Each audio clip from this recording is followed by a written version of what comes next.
I had the opportunity this week to zip down to our mission community for 3 days and really just try to stir things up. And we're getting ready to do mission trips again in June and July. Wanted to make sure that everything was ready. So part of it is taking care of all those in need. God bless you, those who used your Lent rice bowls. We certainly made sure that they had the supplies and the food that they needed. Part of what we also did is make sure that we're going to have 6 houses for families to move in when the trip goes in June.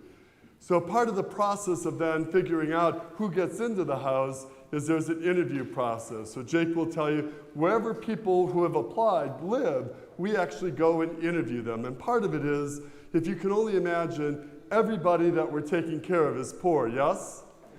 Everybody needs a house, yes? That's a foregone conclusion, and everybody wants to get into the communities that we've established. It's really just a better way for them in their life, yes? So if everybody wants a house, yes? Everybody wants to get in, yes? Everybody has a need, yes? So how do you decide who gets it? And again, you can only imagine, so we actually go to where they physically live. Many, many very, very rugged situations, but no matter what it is, there's a certain set of criteria, some things that we look for. So for example, regardless of what their house, use that term loosely, what it looks like, we look to make sure that it's clean and in good order.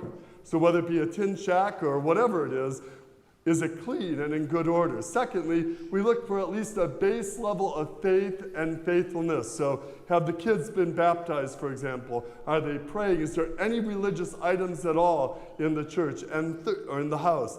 And thirdly, we really look to see, no matter what they have and where they live, are they somehow participating in the life of their neighborhood? Think about it for a moment. Everybody that we're taking care of needs a house, yes? Everybody has a need, yes?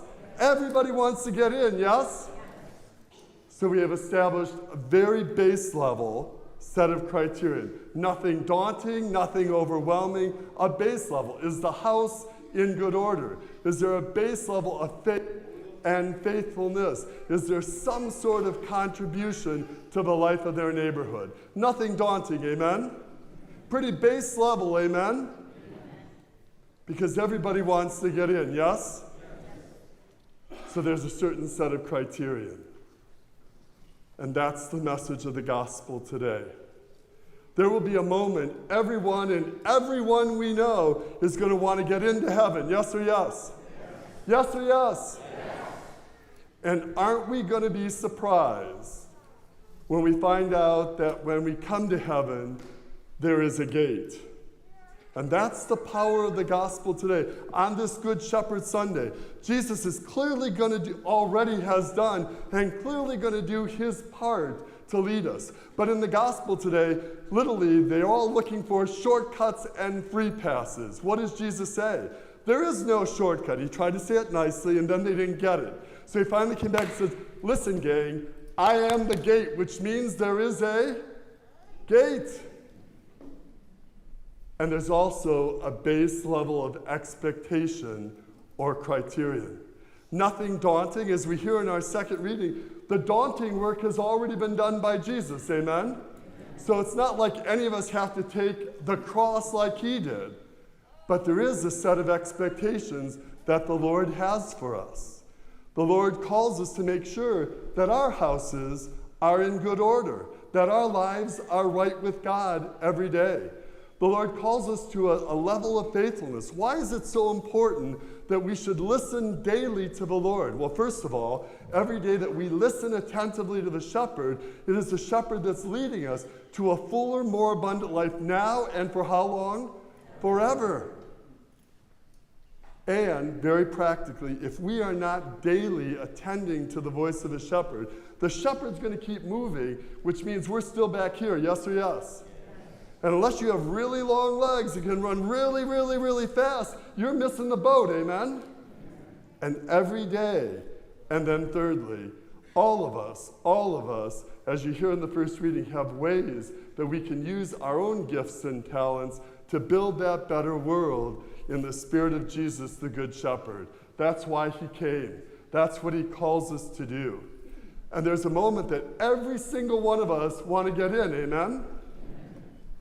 And aren't we going to be surprised to find that there are no shortcuts, there are no tricks?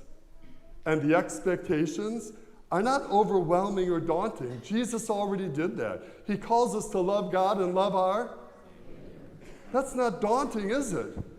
But it is an expectation. He calls us to faithfulness. That is an expectation. He calls us every day to make sure that our lives, our houses, are in good order. Amen? As we walk into the week, the first is this. Are you taking time every day to attend your heart to the voice of the shepherd? Why is that so important? Because he is calling you today to a fuller, abundant life. And he's calling you every single day to the fullness of that life. Secondly, the house has to be in good order. Amen?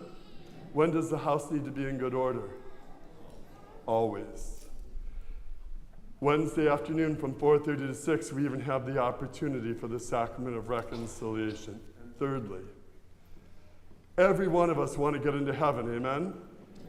Nobody jumps over the wall. There are no free spaces.